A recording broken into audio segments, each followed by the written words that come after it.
दोस्तों, सोमवार के दिन भूलकर भी नहीं करनी चाहिए। ये काम दोस्तों सप्ताह में 7 दिन होते हैं जिन्हें हम बार कहते हैं। रविवार, सोमवार, मंगलवार, बुधवार, गुरुवार, शुक्रवार और शनिवार इन 7 दिनों के विशेष नाम हैं, जो कि उन गिराओं के नाम पर रखे गए हैं जिन्हें अपनी आंखों से देख सकते हैं।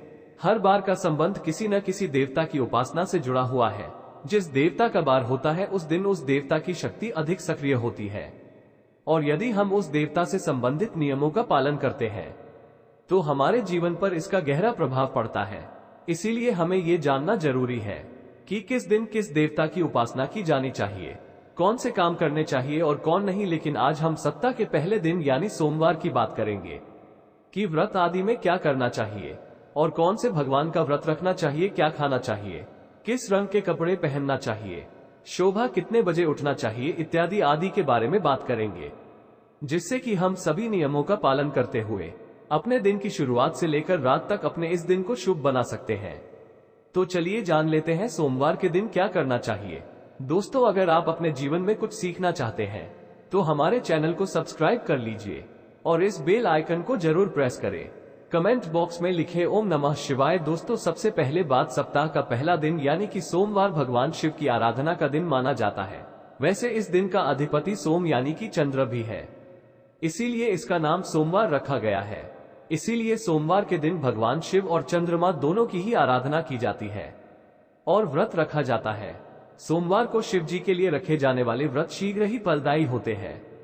इसीलिए शिव जी के भक्त इस दिन अपने किसी इच्छा की पूर्ति के लिए तथा सुख, समृद्धि और शांति के लिए सोमवार का व्रत अवश्य रखें। वैवाहिक जीवन सुखमय हो तथा अच्छा जीवन साथी मिले, इस कामना के साथ कुंवारी लड़कियां विशेष रूप से सोमवार का व्रत रखती है। दोस्तों, दूसरी बात, ज्योतिष शास्त्र में सोमवार के दिन को विशेष रूप से भगवान शिव और चंद्रमा से जोड़कर देखा जाता है। इसीलिए इस दिन वे सभी काम करने चाहिए जो कि भगवान शिव को प्रिय है। भगवान शिव के मंदिर में जाकर गंगा जल अर्पण करना चाहिए और भगवान शिव को विशेष रूप से प्रिय बेलपत्र को जरूर चलाना चाहिए। शिव जी को चंदन का लेप भी लगाना चाहिए और आटे की पंजीरी का भोग लगाना चाहिए। रात्रि में चंद्रमा को अर्घ्य भी अवश्य देना चाहिए। इससे जीवन में सुख, समृद्धि और धन की प्राप्ति होती है। दोस्तों, तीसरी बात, भगवान शिव को सफेद वस्तु एक अत्यंत प्रिय है। इसीलिए सोमवार के दिन सफेद चीजें जैसे कि दूध, दही, सफेद फूल इत्यादि को विशेष रूप से भगवान शिव को अर्पित करना चाहिए और शिव जी को सफेद चीजों का ही भोग लगाकर आप सफेद वस्तु ही ग्रहण करें। इससे आप पर शिव जी की कृपा अवश्य बरसेगी। इसी के साथ ही सोमवार के दिन सफेद रंग के वस्त्र धारण करना चाहिए, अत्यंत शुभ माना गया है। दोस्तों, चौथी बात, वास्तुशास्त्र के अनुसार सोमवार को किसी आवश्यक काम के लिए घर से बाहर जाने से पहले आईना जरूर देख लें। आपके काम बिना किसी रुकावट के आश्चर्यजनक पूरे हो जाएंगे और आपको यश भी मिलेगा। दोस्तों, ये काम है जो हमें सोमवार के दिन करने चाहिए, लेकिन कुछ काम ऐसे भी हैं जो हमें सोमवार के दिन कभी नहीं करने चाहिए। पहली बात, सोमवार के दिन काले रंग के कपड़े पहनकर शिव जी के मंदिर में भूलकर भी न जाएं। व्रत आदि में भी काले रंग के कपड़े कभी न पहने। महिलाओं को सोमवार के दिन बाल नहीं धोने चाहिए, इससे परिवार पर गहरा असर पड़ता है। सोमवार के व्रत में व्रतधारी को थोड़ा संयम रखना चाहिए, इससे शिव जी क्रोधित हो जाते हैं। सोमवार के व्रत में व्रतधारी को फलों में नाशपाती का सेवन नहीं करना चाहिए, शुभ नहीं माना जाता। दूसरी बात, सोमवार के दिन मांस का सेवन करना वर्जित है। इसके विपरीत शिव जी का व्रत रखना चाहिए या फिर शुद्ध सात्विक आहार, दूध, दही, फल इत्यादि का सेवन करना चाहिए। दोस्तों, तीसरी बात, सोमवार के दिन किसी का अपमान न करें और बुरे अपशब्द न निकाले, इससे जीवा पर बैठी मां सरस्वती का अपमान होता है और ऐसा बुरा व्यवहार सोमवार के व्रत में तो कतई न करें, व्रत टूट जाता है। दोस्तों, चौथी बात, शिव जी की पूजा के साथ ही नंदी महाराज की पूजा भी जरूरी है। शिव पशु प्रेमी है, इसीलिए सोमवार को 4 पैर वाले पशु का अर्थात गाय माता की विशेष रूप से पूजा करनी चाहिए। सोमवार के दिन गाय माता को कुछ न कुछ जरूर खिलाना चाहिए, इससे व्रत पूरा माना जाता है। साथ ही साथ नंदी महाराज बैल का अपमान या उनके साथ गलत व्यवहार न करें। दोस्तों, पांचवी बात, पूजा करते समय ध्यान रखें कि भगवान शिव को केतकी का फूल, कुमकुम, तुलसी के पत्ते, कटे फटे बेलपत्र या खंडित चावल भूलकर भी न चढ़ाएं और शंख से में जल अर्पण न करें।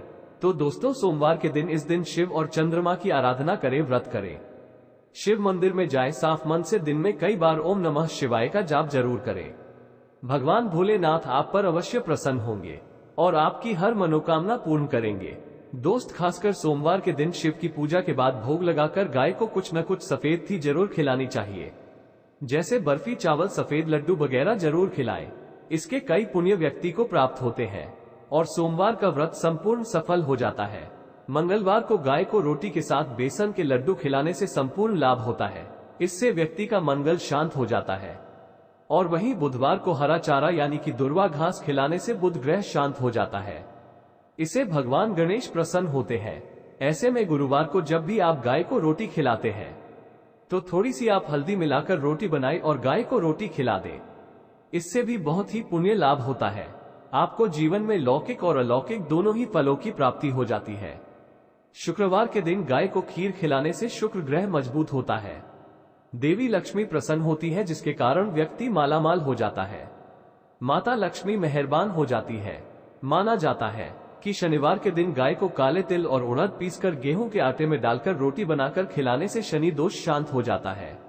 दोस्त वहीं हर रविवार को रोटी के साथ गुड़ मिलाकर गाय को खिलाने से सूर्य की महादशा ठीक हो जाती है, व्यक्ति निश्चित तौर पर धनी बन जाता है। दोस्तों, आप एक परेशानी आती है कि शहरों में लोग ऊंचे ऊंचे फ्लैट में रहती है। फ्लैट सिस्टम होने के कारण गाय को रोटी खिलाने में जिसे भी परेशानी आती है, उसके लिए एक उपाय है। आप जिस सोसाइटी में रहते हैं वो गेट कीपर तो जरूर होगा, आप पहली रोटी बनाकर उस गेट कीपर को जरूर दे दे।